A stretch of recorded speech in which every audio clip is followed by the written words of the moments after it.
साथियों नमस्कार, स्वागत है आपका अपने चैनल सक्सेस जंक्शन एक कदम सफलता की ओर में। और हम लेकर के आ गए हैं आपके लिए सभी प्रतियोगी परीक्षाओं की दृष्टि से अति महत्वपूर्ण 360 डिग्री करंट अफेयर्स, यानी कि यहाँ पर आपको हर एक प्रश्न के बारे में डिटेल में जानकारी दी जाएगी, जिससे अगर उससे संबंधित कोई अन्य प्रश्न भी आपकी परीक्षा में देखने को मिलता है तो आप उसे भी बड़ी आसानी से सॉल्व कर सकते हैं।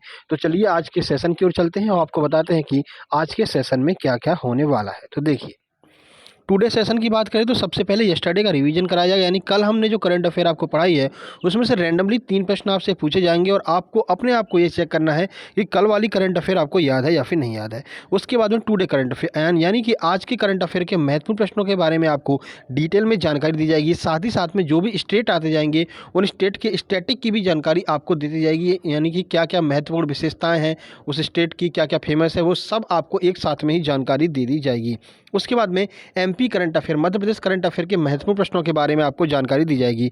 स्टैटिक जीके सभी प्रतियोगी परीक्षाओं के लिए महत्वपूर्ण है, तो स्टैटिक जीके के महत्वपूर्ण प्रश्न, ऐसे प्रश्न जो परीक्षाओं में आए हैं और जिनके आगामी परीक्षाओं में आने की संभावना है, उन सभी प्रश्नों को आपको यहाँ पर कवर कराया जाएगा। उसके बाद में होमवर्क विद स्क्रीनशॉट, यानी कि रोज़ हम आपसे एक प्रश्न पूछते हैं, उसका जवाब जो लोग भी देते हैं उनका नाम वीडियो के अंत में आपको देखने को मिलता है। उसके बाद में टुडे होमवर्क, यानी कि आज भी हम आपसे एक सिंपल सा प्रश्न पूछेंगे जिसका जवाब देने पर कल वाली वीडियो में आपका नाम भी देखने को मिलेगा। तो चलिए शुरुआत करते हैं। आइए सबसे पहले हम रिवीजन कर लेते हैं। तो रिवीजन का पहला प्रश्न आपके सामने आ रहा है, इनमें से कौन सा दिवस 20 अगस्त को मनाया गया है? अक्षय ऊर्जा दिवस, सद्भावना दिवस, विश्व मच्छर दिवस या फिर उपरोक्त सभी? आंसर की बात करें, सही आंसर है डी, यानी कि ये तीनों दिवस जो हैं वो 20 अगस्त को मनाए गए हैं। आगे बढ़ते हैं, अगला प्रश्न देख लेते हैं। ओम नाम्बियार का भी हाल ही में निधन हो गया, इनका संबंध किस क्षेत्र से है? फिल्म उद्योग, राजनीति, एथलेटिक्स या फिर पत्रकारिता? आंसर की बात करें, सही आंसर है सी, यानी कि एथलेटिक्स से संबंधित है ओम नाम्बियार, जिनका अभी हाल ही में निधन हो गया है। ठीक है, आगे बढ़ते अगला प्रश्न देखते हैं। उभरते सितारे फंड किसके द्वारा लॉन्च किया गया है? निर्मला सीतारमण, पीयूष गोयल, रामनाथ कोविंद या फिर नरेंद्र मोदी? आंसर की बात करें, सही आंसर है ए, यानी कि निर्मला सीतारमण के द्वारा यहाँ पर उभरते सितारे फंड लॉन्च किया गया है। तो ये कल के कुछ महत्वपूर्ण प्रश्न थे जिनका हमने रिवीजन करा दिया। आइए देखते हैं 23 अगस्त 2021 टुडे करंट अफेयर के महत्वपूर्ण प्रश्न। आइए देखते हैं पहला प्रश्न। हाल ही में किस अभिनेता की आवाज़ को अमेजन ने गूगल असिस्टेंट के लिए लॉन्च किया है? शाहरुख खान, अमिताभ बच्चन, मनोज वाजपेयी या फिर पंकज द्विवेदी? आंसर देखते हैं, सही आंसर है बी, यानी कि अमिताभ बच्चन की आवाज़ को अभी हाल ही में अमेजन ने गूगल असिस्टेंट के रूप में यूज करने के लिए लॉन्च किया है। देखिए कुछ जानकारी। तो अमेजन ने मौजूदा उपयोगकर्ताओं को खुश करने और गूगल असिस्टेंट, एप्पल की सीरी पर अपने वॉइस असिस्टेंट के रूप में नए उपभोक्ताओं को आकर्षित करने के लिए अमिताभ बच्चन की आवाज़ को लॉन्च किया है। जैसे कि आप अभी गूगल से पूछते हैं ना कि गूगल भारत की राजधानी क्या है, तो वो दिल्ली बताता है, तो अभी आपको एक मतलब फीमेल की आवाज़ सुनाई पड़ती है, अब आपको वहाँ पर अमिताभ बच्चन जी की आवाज़ सुनाई पड़ेगी। ठीक है, तो गूगल ने अमिताभ बच्चन जी की आवाज़ को वॉइस असिस्टेंट के रूप में यहाँ पर लॉन्च किया है। नए लॉन्च के साथ अमेजन भारत में अपना सेलिब्रिटी वॉइस फीचर भी लेकर के आया है। अब धीरे धीरे आपको बहुत सारे सेलिब्रिटी की आवाज़ आपको वहाँ पर गूगल असिस्टेंट में सुनाई देने लगेगी। यह फीचर शुरुआत में 2019 में अमेरिकी अभिनेता निर्माता सैमुअल जैक्सन की आवाज़ के साथ अमेरिका में आया था। सबसे पहले इसकी शुरुआत कहाँ पर की गई थी? तो सबसे पहले इसकी शुरुआत गूगल ने पायलट प्रोजेक्ट के तौर पर अमेरिका में की थी। अमेरिका के अभिनेता सैमुअल जैक्सन की आवाज़ को सबसे पहले यहाँ पर लॉन्च किया गया था। उसकी सफलता के बाद में अब यहाँ पर भारत में अमिताभ बच्चन की आवाज़ को लॉन्च किया गया है। आगे बढ़ते हैं, अगला प्रश्न देखते हैं। तो पुणे के आर्मी स्पोर्ट इंस्टीट्यूट के परिसर में एक स्टेडियम का नाम किस ओलंपियन के नाम पर रखा जाएगा? मीराबाई चानू, अभिनव बिंद्रा, नीरज चोपड़ा या फिर विजय कुमार दहिया? आइए आंसर देखते हैं। सही आंसर सी, यानी कि नीरज चोपड़ा के नाम पर अभी हाल ही में पुणे के आर्मी स्पोर्ट इंस्टीट्यूट के एक परिसर में जो है स्टेडियम का नाम यहाँ पर रखा जाएगा, नीरज चोपड़ा जी के नाम पर। आइए कुछ जानकारी आपको देते हैं। तो देखिए, पुणे में आर्मी स्पोर्ट इंस्टीट्यूट के परिसर में एक स्टेडियम का नाम टोक्यो ओलंपिक के स्वर्ण पदक विजेता नीरज चोपड़ा के नाम पर रखा जाएगा। पुणे कैंट में स्टेडियम का नाम बदलकर नीरज चोपड़ा आर्मी स्टेडियम रखा जाएगा। ओलंपिक में नीरज के ऐतिहासिक गोल्डन थ्रो को विश्व एथलेटिक्स द्वारा टोक्यो ओलंपिक एथलेटिक्स के 10 जादुई छड़ों में एक में जो है सूचीबद्ध किया गया है। ठीक है, तो 10 जो जादुई छड़ थे टोक्यो ओलंपिक के, उसमें से एक माना गया है यहाँ पर नीरज चोपड़ा जी के जेवलिन थ्रो को, जिसमें उन्होंने गोल्ड मेडल जीता है। नीरज चोपड़ा ने भारत को 13 साल बाद ओलंपिक में स्वर्ण पदक जीता है। आपको पता है इससे पहले निशानेबाजी में अभिनव बिंद्रा ने जो है उन्होंने स्वर्ण पदक जीता था, और अभिनव बिंद्रा के बाद अब यहाँ पर नीरज चोपड़ा ने जेवलिन थ्रो में यहाँ पर स्वर्ण पदक जीता है 13 साल बाद। ठीक है, आगे बढ़ते हैं, अगला प्रश्न देखते हैं। अफगानिस्तान का नया नाम बदलकर इस्लामिक अमीरात ऑफ अफगानिस्तान किसके द्वारा किया गया है? अमेरिका, तालिबान, आईएसआईएस या फिर यूएनओ? आंसर की बात करें, सही आंसर है बी, यानी कि तालिबान ने यहाँ पर अफगानिस्तान का नाम बदल करके इस्लामिक अमीरात ऑफ अफगानिस्तान कर दिया है। ठीक है, देखिए कुछ जानकारी। तो तालिबान नेता मुल्लाह अब्दुल गनी बरादर को अफगानिस्तान का नया राष्ट्रपति घोषित किया गया। जैसा कि आपको पता है, तालिबान ने जैसे ही अफगानिस्तान पर कब्जा किया है तो अफगानिस्तान के राष्ट्रपति अब अपना देश छोड़ करके भाग गए हैं और तालिबान का पूरा वहाँ पर कब्जा हो गया। तो तालिबान के नए यहाँ पर राष्ट्रपति किसको बनाया गया है? तो तालिबानी नेता मुल्ला अब्दुल गनी बरादर को यहाँ पर तालिबान का नेता जो है राष्ट्रपति बना दिया गया है। इसके अतिरिक्त अफगानिस्तान का नाम बदल करके इस्लामिक अमीरात ऑफ अफगानिस्तान कर दिया गया, नाम भी बदल दिया गया है। यह नाम 20 वर्ष पहले तालिबान सरकार द्वारा देश को दिया गया था। ऐसा नहीं कि पहली बार ये नाम रखा गया, इससे पहले भी 20 वर्ष पहले तालिबान ने अफगानिस्तान पर कब्जा किया था, तब भी तालिबान ने अफगानिस्तान को यही नाम दिया था। यानी कि एक इस्लामिक स्टेट बनाने की यहाँ पर पूरी कोशिश की जा रही है तालिबान को। अफगानिस्तान की राजधानी क्या है? तो अफगानिस्तान की राजधानी काबुल है, ये तो आपको पता ही होगा। ठीक है, आप बता सकते हैं काबुल में किसकी यहाँ पर मकबरा स्थित है? तो याद रखिएगा, बाबर की जो कब्र है वो काबुल में ही स्थित है। ठीक है, आगे बढ़ते हैं। कल्याण सिंह जी का भी हाल ही में निधन हो गया। वे किस राज्य के पूर्व मुख्यमंत्री थे? उत्तराखंड, राजस्थान, उत्तर प्रदेश या फिर बिहार? चलिए आंसर देख लेते हैं। देखिए सही आंसर है सी, यानी कि उत्तर प्रदेश के पूर्व मुख्यमंत्री हैं कल्याण सिंह, जिनका भी हाल ही में निधन हो गया है। कुछ जानकारी आपको देते हैं। तो उत्तर प्रदेश के पूर्व मुख्यमंत्री कल्याण सिंह का 21 अगस्त 2021 को लखनऊ के Sanjay Gandhi post graduate institute of medical science में यहाँ पर निधन हो गया, यानी कि SGPGI में इनका अभी हाल ही में निधन हो गया है। ठीक है, कल्याण सिंह राज्यपाल के कार्यकाल में अपना 5 वर्ष का कार्यकाल पूरा करने वाले राजस्थान के पहले राज्यपाल थे, यानी कि ये इससे पहले राजस्थान के राज्यपाल भी रह चुके हैं। तो राजस्थान के राज्यपाल हैं कल्याण सिंह और उत्तर प्रदेश के मुख्यमंत्री रह चुके हैं। तो कोई भी प्रश्न इनमें से बन सकता है कि कल्याण सिंह का निधन हो गया है, ये इससे पहले कहाँ के राज्यपाल थे? तो आपको राजस्थान बताना है। 1991 में कल्याण सिंह देश के सबसे अधिक आबादी वाले राज्य के पहले भाजपा मुख्यमंत्री बने थे। तो याद रखिएगा, पहले भाजपा मुख्यमंत्री उत्तर प्रदेश के कौन थे? तो वो भी कल्याण सिंह थे। चलिए उत्तर प्रदेश की कुछ स्टैटिक जानकारी आपको देते हैं जो लगातार परीक्षाओं में पूछी जाती रही हैं। तो उत्तर प्रदेश की राजधानी लखनऊ है। मुख्यमंत्री कौन है? तो मुख्यमंत्री योगी आदित्यनाथ जी हैं। और लखनऊ कौन सी नदी के किनारे स्थित है? तो गोमती नदी के किनारे लखनऊ स्थित है। यह भी कई बार पूछा गया है। बड़ा इमामबाड़ा, छोटा इमामबाड़ा, ये भी आपका लखनऊ में ही स्थित है। ठीक है, दुधवा राष्ट्रीय उद्यान, पीलीभीत राष्ट्रीय उद्यान उत्तर प्रदेश के प्रमुख राष्ट्रीय उद्यान है, ये आपको याद रखना है। साथ ही साथ में उत्तर प्रदेश का जो पीलीभीत टाइगर रिजर्व है, इसको T×2 अवार्ड दिया जा चुका है। तो T×2 अवार्ड का मतलब क्या है? तो एक ही साल में जो है अपनी बाघों की संख्या, टाइगर की जो संख्या, उसको दुगना कर लिया है पीलीभीत टाइगर रिजर्व ने। इसलिए यह प्रश्न आपके लिए महत्वपूर्ण है। ठीक है, तो याद रखिएगा, उत्तर प्रदेश के पीलीभीत टाइगर रिजर्व को T×2 अवार्ड दिया गया है। आगे बढ़ते हैं, अगला प्रश्न देखते हैं। तो सैटेलाइट फोन से लैस होने वाला देश का पहला राष्ट्रीय उद्यान कौन सा बन गया है? सतपुड़ा राष्ट्रीय उद्यान, काजीरंगा राष्ट्रीय उद्यान, दुधवा नेशनल पार्क या फिर संत घासीदास नेशनल पार्क?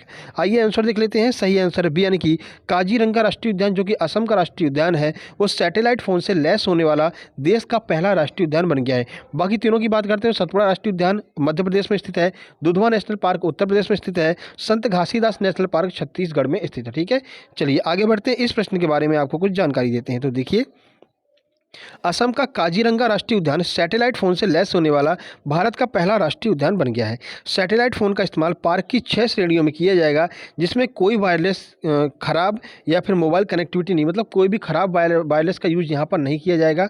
ठीक है, यह वन कर्मियों को शिकारियों और बाढ़ जैसी आपात स्थिति में निपटने के लिए सहायता प्रदान करेगा। इससे क्या होगा? सैटेलाइट के माध्यम से वन कर्मी एक स्थान से दूसरे स्थान पर सैटेलाइट के माध्यम से, सैटेलाइट फोन के माध्यम से अपनी जो है जानकारियाँ पहुँचा सकते हैं। ठीक है, तो अगर कहीं पर बाढ़ आने वाली होगी या फिर कोई शिकारी जो है घटना यहाँ पर देखी जाती है, तो तुरंत एक स्थान से दूसरे स्थान पर संचार यहाँ पर पहुँच जाया करेगा। ठीक है, आगे बढ़ते हैं। अब यहाँ पर स्टैटिक बात कर लेते हैं असम का। तो देखिए, असम का डिगबोई तेल क्षेत्र जो है वो भारत का सबसे प्राचीन क्षेत्र है। कई बार यह प्रश्न पूछा गया है कि भारत का सबसे प्राचीन क्षेत्र कौन सा है? तो असम का जो डिगबोई क्षेत्र है वो जो है भारत का सबसे प्राचीन तेल क्षेत्र है। चाय अनुसंधान केंद्र कहाँ पर है? तो असम के जोरहाट में जो है चाय अनुसंधान केंद्र स्थित है। विश्व का सबसे बड़ा जो नदी द्वीप है वो है माजुली, वो ब्रह्मपुत्र नदी पर आसाम में स्थित है। और सबसे छोटा नदी द्वीप जो है वो उमानंद है, ये भी आपका आसाम राज्य में स्थित है। तो पूछा जा सकता है कि सबसे बड़ा और सबसे छोटा नदी द्वीप कहाँ पर है? तो आसाम राज्य में ही सबसे छोटा और सबसे बड़ा नदी द्वीप स्थित है, याद रखिएगा। आगे बढ़ते हैं, अगला प्रश्न देखते हैं। महिलाओं के लिए सुरक्षा और आत्मनिर्भरता को बढ़ावा देने के उद्देश्य से मिशन शक्ति के तीसरे चरण की शुरुआत किस राज्य ने की है? केरल, तमिलनाडु, उत्तराखंड या फिर उत्तर प्रदेश? आइए आंसर देखते हैं। सही आंसर है डी, यानी कि उत्तर प्रदेश के द्वारा यहाँ पर मिशन शक्ति के तीसरे चरण की शुरुआत की गई है। कुछ जानकारी आपको देते हैं तो देखिए, उत्तर प्रदेश सरकार ने महिलाओं की सुरक्षा और आत्मनिर्भरता को बढ़ावा देने के उद्देश्य से मिशन शक्ति के तीसरे चरण की शुरुआत की है। इस चरण में लागू की जाने वाली मुख्य योजनाओं में सभी 59,000 ग्राम पंचायत भवनों में मिशन शक्ति कक्षा का शुभारंभ किया जाएगा। 1 लाख महिला एवं सहायता समूह का गठन और 1286 पुलिस थानों में गुलाबी शौचालय का निर्माण किया जाएगा। ये सारे कार्य जो है मिशन शक्ति के तीसरे चरण में यहाँ पर किए जा रहे हैं उत्तर प्रदेश सरकार के द्वारा। चलिए, अब कुछ स्टैटिक जी के आपको थोड़ी बहुत जानकारी तो हम अभी आपको उत्तर प्रदेश के बारे में दे चुके हैं, कुछ जानकारी और आपको दे देते हैं। तो गोखुर झील, भीमताल झील, रूपकुंड झील, चंदेला झील, पूना ताल झील आदि झील उत्तर प्रदेश में स्थित है। ये झीलें कई बार परीक्षाओं में पूछी जा चुकी हैं। एनटीपीसी ने कई बार पूना ताल झील को पूछा है, तो याद रखिएगा पूना ताल झील कहाँ पर है? पुणे में नहीं है, उत्तर प्रदेश राज्य में स्थित है। ठीक है। भारत की प्रथम महिला राज्यपाल कौन थी? तो सरोजनी नायडू जो भारत की प्रथम महिला राज्यपाल थी, वो किस राज्य की पहली महिला राज्यपाल बनी थी? तो याद रखिएगा उत्तर प्रदेश की पहली महिला राज्यपाल बनी थी सरोजनी नायडू जी के। ठीक है, जो भारत की भी पहली महिला राज्यपाल थी। आगे बढ़ते हैं, तो यहाँ से शुरू कर रहे हैं 23 अगस्त 2021 मध्य प्रदेश करंट अफेयर के महत्वपूर्ण प्रश्न। आइए देखते हैं पहला प्रश्न। हाल ही में 2 दिवसीय कोरोना वैक्सीनेशन का महाअभियान शुभारंभ कब से किया जा रहा है? तो मध्य प्रदेश में कोरोना वैक्सीनेशन का 2 दिवसीय शुभारंभ किया जा रहा है, महाअभियान का शुभारंभ किया जा रहा है। तो कब से किया जा रहा है? 24 अगस्त, 25 अगस्त, 26 अगस्त या फिर 27 अगस्त? आंसर की बात करें, सही आंसर बी, यानी कि 25 अगस्त से मध्य प्रदेश में 2 दिवसीय कोरोना महावैक्सीनेशन का अभियान शुरू किया जा रहा है। देखिए, तो मध्य प्रदेश में कोरोना टीकाकरण महाअभियान का दूसरा चरण 25 और 26 अगस्त को चलाया जाएगा। महाअभियान प्रदेश के सभी जिलों में संचालित होगा। मुख्यमंत्री शिवराज सिंह चौहान ने कहा है कि बड़े पैमाने पर जन जागृति के उद्देश्य से मीडिया के सभी माध्यमों से टीकों के लाभ, दूसरी डोज की अनिवार्यता एवं उपयोगिता का संदेश जन जन तक पहुँचाया जाएगा। देखिए, अभी तक क्या हो रहा है, लोग ये सोच रहे हैं कि पहली डोज लग गई है, बस खत्म खेल, अब तो हमारे मतलब वैक्सीनेशन हो ही चुका है। लेकिन दूसरी डोज उतनी ही ज़्यादा महत्वपूर्ण है जितनी की पहली डोज महत्वपूर्ण थी।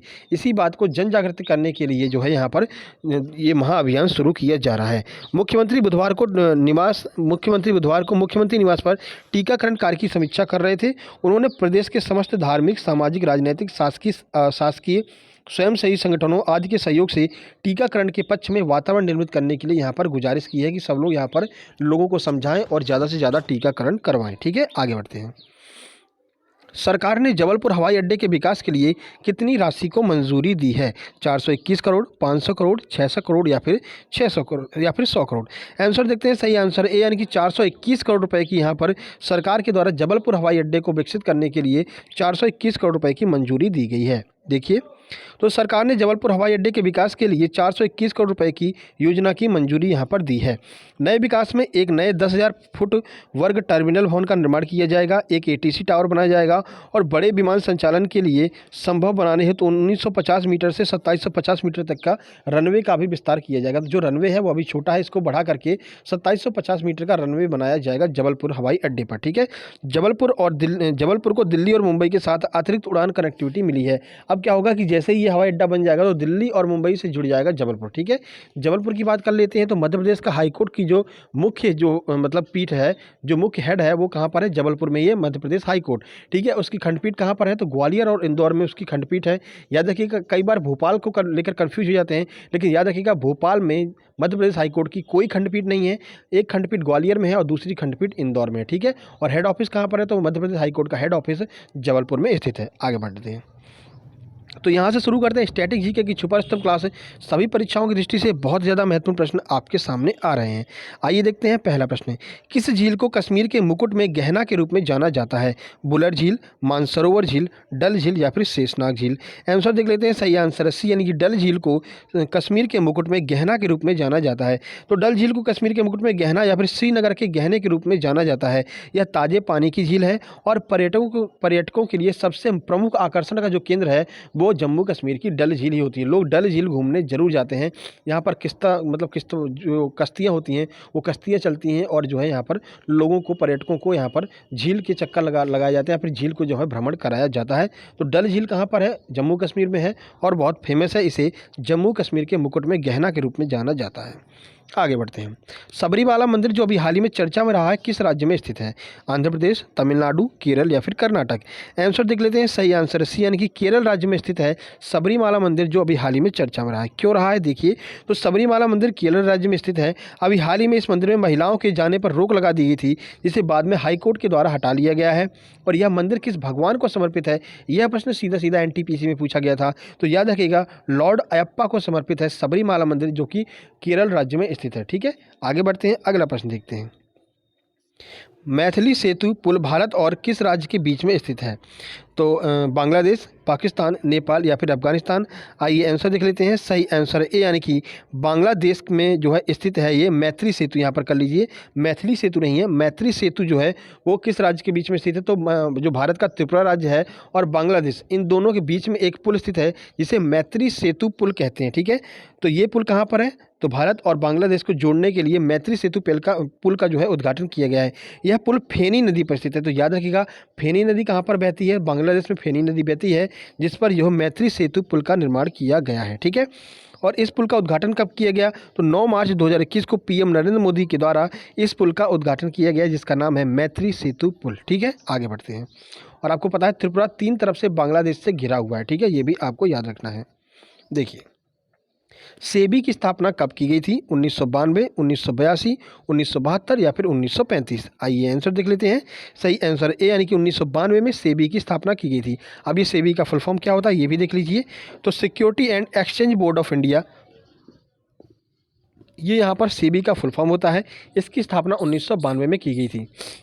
तो जो भी आपकी बीमा नियामक कंपनियां हैं, इनको रेगुलेट करना, और जो भी आपका व्यापार वाली कंपनियां होती हैं, नए जो औद्योगिक केंद्र खुलते हैं, इनको नियंत्रित करना किसका काम होता है? तो सेबी का काम होता है। ठीक है, इसके वर्तमान अध्यक्ष कौन है? तो अजय त्यागी जो है वो सेबी के वर्तमान अध्यक्ष हैं। और मुख्यालय कहाँ पर है? तो मुंबई में, मुंबई महाराष्ट्र में जो है सेबी का मुख्यालय स्थित है। याद रखिएगा, 1982 में नाबार्ड की स्थापना की गई थी, ये भी आपको पता होगा।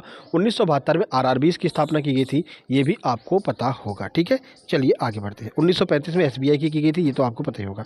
ठीक है, आगे बढ़ लेते हैं।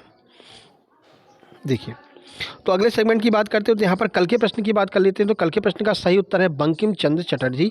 तो देखते हैं किस किसने सही आंसर दिया। कल हमने आपसे पूछा था कि आनंद मठ की जो उपन्यास है उसकी जो है निर्माण किसने किया था?